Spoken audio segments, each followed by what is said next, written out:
I want to tell you the truth about where I come from, and not the version that I've told most people, not the edited version, but sometimes I think that makes it easier to hear. Maybe it's just easier for me to say, I don't know, but the actual truth. And before I do that, I want to give you an idea of what this channel actually is, because I think it matters to say it clearly and right from the beginning. All right, look, this is not a channel about rehashing childhood trauma. It's not about wallowing in victimhood, and it is definitely not about standing up on some kind of platform and going, hey, listen to me, I've got it all figured out, because I don't, not even close. All right, what is this? What I want this to be is just a space for really diving deep, for really just kind of understanding all of our collective stories, for being brave enough to actually learn from them and then to change because of them and just kind of grow through them and share them honestly. I don't know. So maybe some other women out there can actually do the same. And I want to do it humbly. I want to do it without pretense or exaggeration, because for me, this is about connection to the collective of women who are out there like me that are just navigating life, the good times, the bad, the beautiful parts, and then also maybe some of the parts that we don't talk about at dinner parties. Because everything I'm about to tell you is built on this. The home that we grow up in, it really becomes the lens that we see everything through, right? Our relationships, the way we talk to ourselves, what we think we deserve, who we believe we are under everything that we've learned to perform. And you know what? Most of us, I don't think, have stopped to actually just really kind of take a hard look at that lens. I know I didn't. I'm not really. Not in the way that I'm going to do it now. And definitely not for a very long time. So that's where I'm going to start. Where I came from. And the honest question of whether any of this might sound familiar to you. Okay? So I grew up with two deeply wounded people. My father, he was really gentle, but he was also very sad. He was completely devoted. He really loved my mother. But he was, I guess, a little bit distant from me. And I think it was partly because he was just so consumed with pain. I can't even begin to tell you how he worshiped my mother. But she was merciless. Her words were so biting. They were cruel. They were endlessly belittling. She would beat him. She would scream at him. She would break things constantly, jump out of moving cars. She would disappear for days at a time. She'd threaten to sleep with other men if he didn't give her what she wanted. But he loved her. I mean, just loved her passionately, and he was constantly begging her to love him back. But she couldn't. She couldn't love herself. So she couldn't love him. She couldn't even love her own children. All right, my mother. She was magnetic. She was so creative, beautiful, highly intelligent, just kind of the woman that people are drawn to, but yet at the same time, they're also very afraid of. And underneath all of the performance was just a deeply wounded child that has never healed, but she took that wound out on the people closest to her. And she was just like the center of the universe. She was just like the sun blazing. Oh, here's the thing though. The one thing she wouldn't stand for was someone else's light shining even a little. She spent years telling me I wasn't enough. And I feel like I tiptoed through my childhood trying not to make mistakes.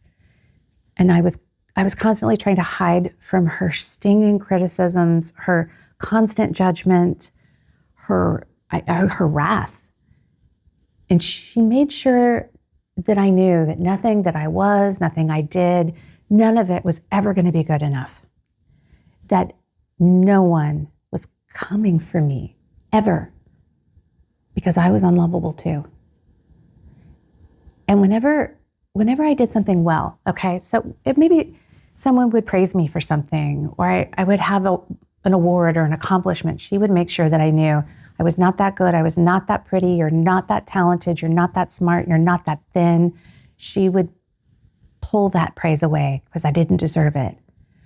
Unless the praise made her look good. If she could claim credit for it, then in those moments and only those moments, she would celebrate me. It wasn't for me though. It was for the reflection. You know, it's a really specific kind of cruelty, I think. You know, it wasn't just the volatility of growing up in a house like that or the conditional love that was shelled out. It was the systemic dismantling year after year of a little girl's sense of her own worth, her own beauty, her own lovability. And it was done deliberately by the one person whose job it was to kind of build those things. You know, I watched my father, he's just such a gentle, loving man, but I just would watch him get absolutely destroyed by her. It was like day after day, year after year. I would just watch her do to him what she was also doing to me. And when he collapsed under the weight of it, when he had nothing left, I feel like his collapse kind of confirmed everything that she had been saying all along, that love itself was conditional, right? And there was nothing that we could do to earn it. So I remember, I was maybe like 10 or 11 years old at the time. And it's one of those like memories that kind of sears itself in your brain. She used to destroy things all the time. But on this one particular night, she went after the kitchen and they were fighting over money or something. She threw food everywhere, eggs all over the kitchen floor, milk, things were broken. It was like a disaster zone. It was the kind of chaos that that only rage produces. And then she left. It was one of the times I think she was gone for several days. But right after she walked out the door, I remember coming downstairs. My father slumped on the floor in the middle of that huge mess. And I was crying. And I felt so much pain for him. He looked so sad. I felt it for me. I felt it for my little brother. I mean, we were all just kind of sitting there on this kitchen floor amongst all of this disaster, and he had nothing. He had no strength. He had no rescue for us. And then he looked at me and he said, "Don't love me. I'm not worth loving." He was just this broken man and he couldn't protect any of us. And I loved him so much, and I wanted to say I loved him deeply. But sitting on that kitchen floor, I'm just watching him like that. I feel like I absorbed something that I couldn't articulate. If he wasn't worthy of love, what chance did I have? I feel like that image, it just kind of lived in my body and in my soul, and it was just there for decades before I understood what it was really needing to teach me.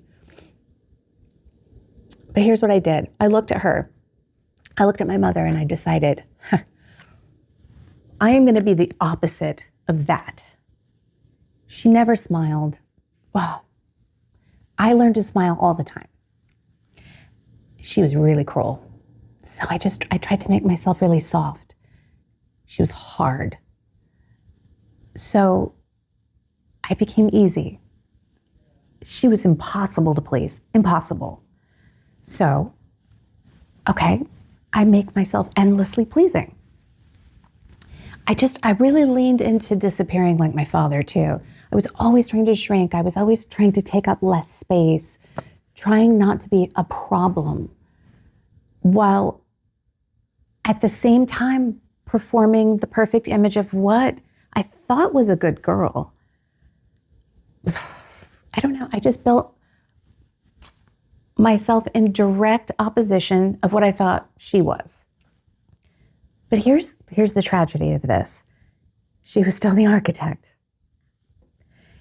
Even building away from her, from like that blueprint, let's say, she's still the one drawing all the plans.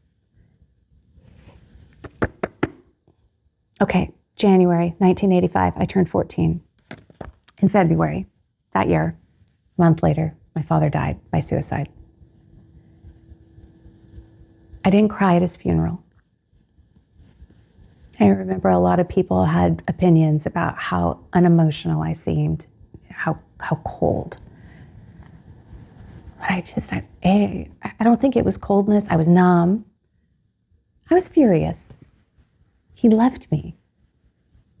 He left me with her. And she was not safe. You know, I learned later, I don't know, there were these stories that he may not have planned to go alone, that at one point he had tried to lure her to my grandparents' home and he had a gun. She didn't go, clearly. I don't know. I don't know what to do with that information even now. Some things they don't resolve. You just kind of, I don't know, you just carry them. But I don't know, maybe he didn't mean to just leave us with her. I don't know. That sounds terrible. Look, this is what I know. I was 14 years old. And the one person who at least looked at me with a little bit of softness, you know, even if he couldn't protect me, he was gone. And I was alone with my little brother in that house with a woman who was full of rage. And then she put it in a letter. She wrote it down so it couldn't be misremembered. Also, it couldn't be softened later. And so it would exist on paper, just kind of like this permanent record. She wrote that my father killed himself because of my brother and me. That her life would have been amazing. She could have been something if it weren't for the two of us. We were the problem. We were the reason. We were the cost. I was 14. My brother was 9, 10. I carried that letter in my heart for decades. And I want to say something that took me 55 years to be able to say out loud right now. And that was a lie.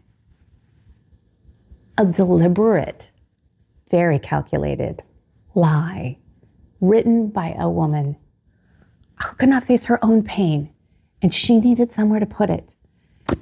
She looked at her children, the people that were the least equipped to defend themselves against her, and then she handed us the weight of our father's death.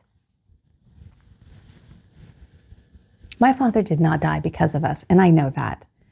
He died because he was in more pain than he could carry, and a life that was more than he felt he could survive.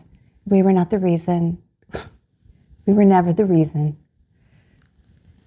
But if you are carrying something that someone told you about yourself, whether it's something written or spoken or even implied, just so many times maybe that it became that voice that's inside your own head. I want you to consider the possibility that it wasn't true either.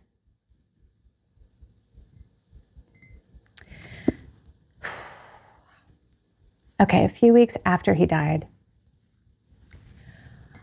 I walked into a room that my uncle was in, and I was in my pajamas, and there were pajamas that she bought for me. I was a little kid, but she pulled me aside and she said I was being inappropriate and provocative. First of all, I had just turned 14. I had just lost my father. Okay, to be fair, here's what she didn't know at the time. What I had never told her, because she had never once made me feel safe enough to tell her anything, was that years earlier, I had been sexually assaulted by another family member. I kept that secret alone. I think it's what children do when they don't have a safe adult to tell. And then in that moment, when I was standing there in my pajamas, well, she told me my body was a problem, that I was provocative, again, in front of a family member, that I should not feel that way about, that it was something I was doing on purpose. Everything that she said about me just felt confirmed in this really devastating way. And it just kind of entrenched in me that my body wasn't safe, my body was dangerous, it was something to be, managed, hidden, and really ashamed of. And that it was also a weapon. She didn't know what she was compounding. But that damage was real. And it followed me. It followed me into a sense of self, into relationships, my understanding of my own worth as a woman, my sexuality. And it just hung with me for a very long time. I think it was like a year later or so that she remarried. He was a lot younger. And I want to be fair to him here. I don't think I've always been fair to him about his presence in our life for that time. He was young. He didn't know what he was walking into. Okay. He thought he was marrying one woman, and then over time he discovered quite another. And then he just became this pawn in a dynamic that really, it just kind of predated him entirely. He was just another person caught in this same emotional machinery.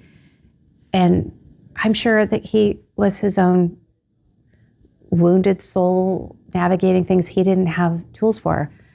He was in over his head. All right.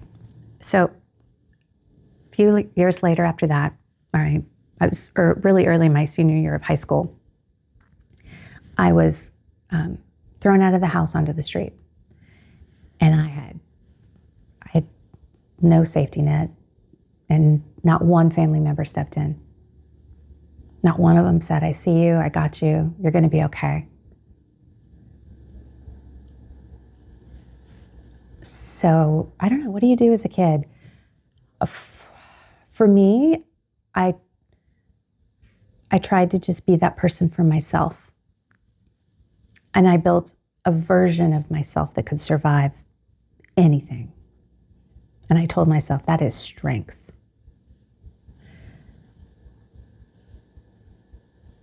But here's what I understand now. And I couldn't see it then, and really for a long time.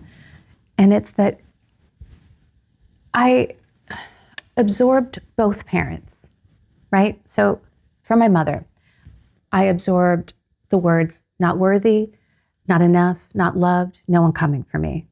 Things that she repeated, and they just became a mantra in my head.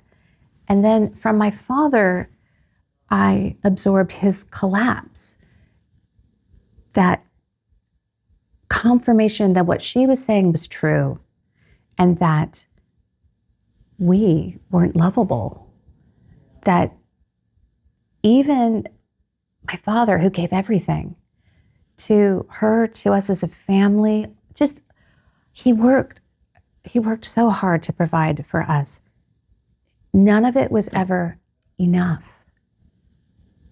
And then from watching both of them, I kind of built this strategy, constructing something that I thought people would love. And then you got to make sure that you maintain it carefully. Smile, be soft, be pleasing, be the good girl. Never let them see what is actually underneath. And so I did both simultaneously, and I did it for decades. So on the outside, I was everything people wanted me to be.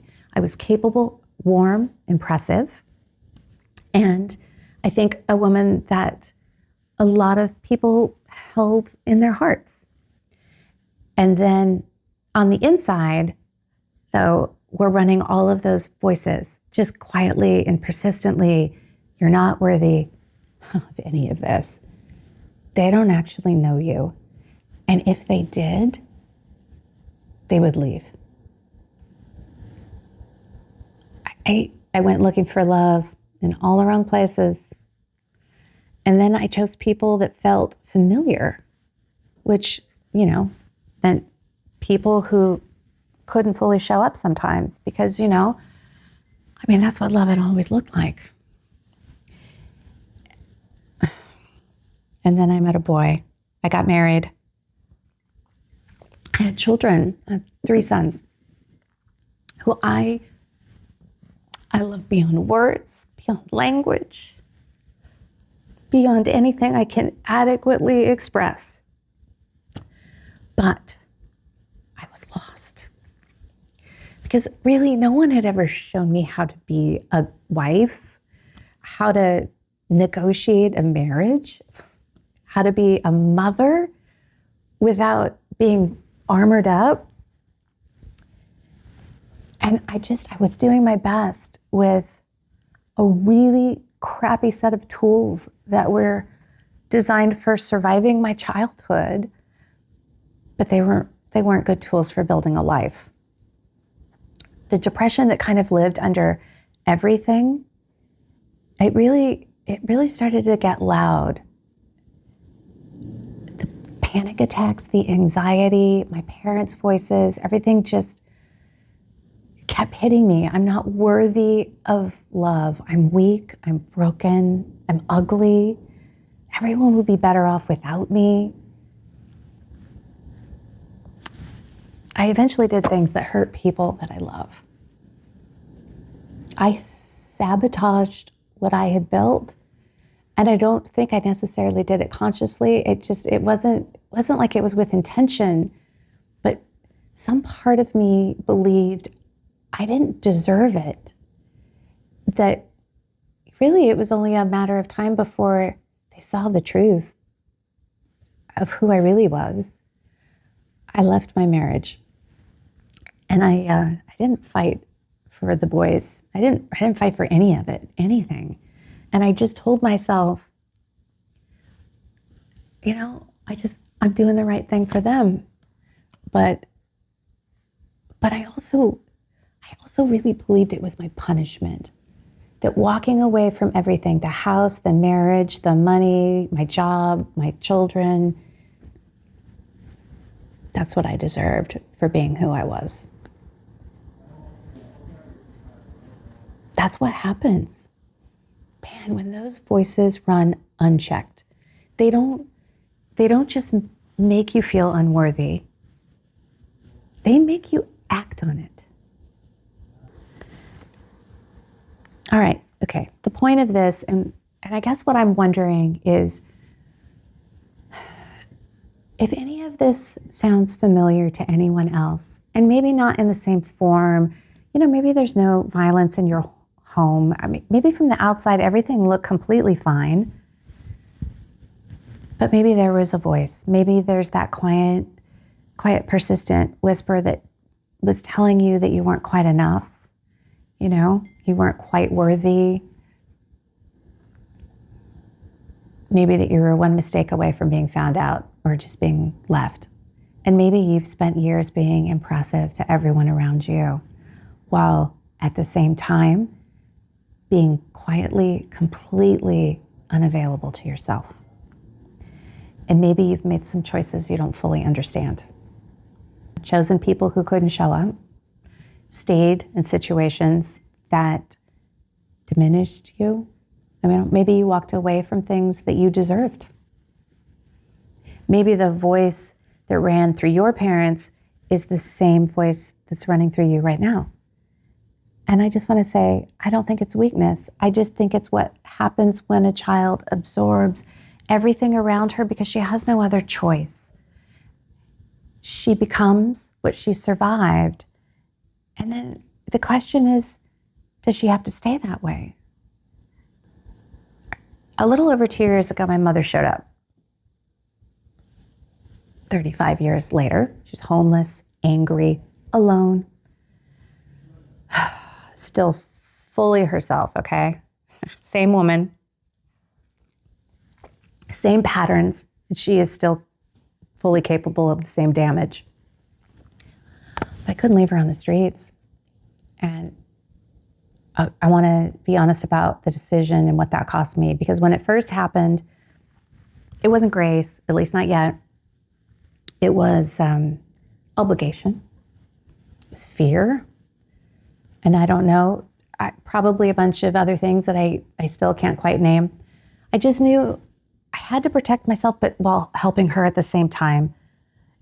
But I knew how vulnerable I still was to her ability to hurt me deeply. But I showed up anyway.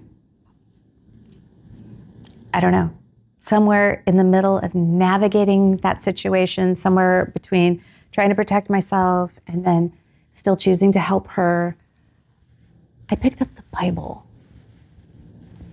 Okay, I am going to stop here for 1 second, and I just want to say, I'm really new to my faith, and we are talking like genuinely baby new. So I am not going to sit here right now and start preaching anything at all. But I want to share what I found. So I had one prayer that I had memorized as a child, and there was this line. I'd say it, but I never really internalized the meaning. Forgive us our trespasses as we forgive those who trespass against us. I had to stop and sit with that. And suddenly I kind of got it for the very first time. And I knew I couldn't say those words and hold on to what she had done to me. I didn't mean them if I was still carrying the weight of what she had done or what I had done to the people that I loved. It's not a negotiation. It's a condition. So I made a choice that I wasn't going to just forgive her in words because I had done that, but I was going to do it in action by showing up. Oh, with so much love, so much generosity. And I mean, by genuinely wanting the best for her. Every prayer, every gift, every action, an act of service and forgiveness. And it wasn't because she was repentant or different or kinder or sorry, and not because she loved me then, loved me now, or could love me in the future.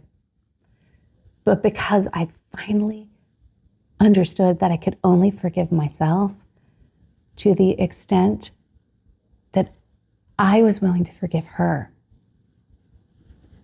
And God was just waiting for me to finally see it.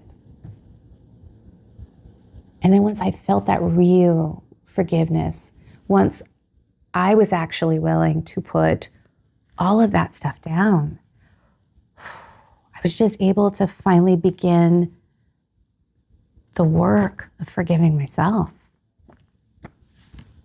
It only took me 55 years. And I say that because I just want everyone listening to know that it's not too late. It wasn't too late for me. It is not too late for you. I have a great relationship, by the way, with my sons now. We got there. And it took a lot of honesty and apology and time and grace, both theirs, mine. I miss things, I miss things that I can't get back. And there are wounds there that still cut pretty deep. But here's what I've learned.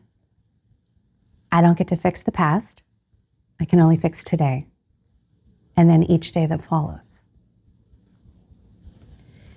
So the voice that ran through my father, that one that said that he was unworthy, that the world would be better without him.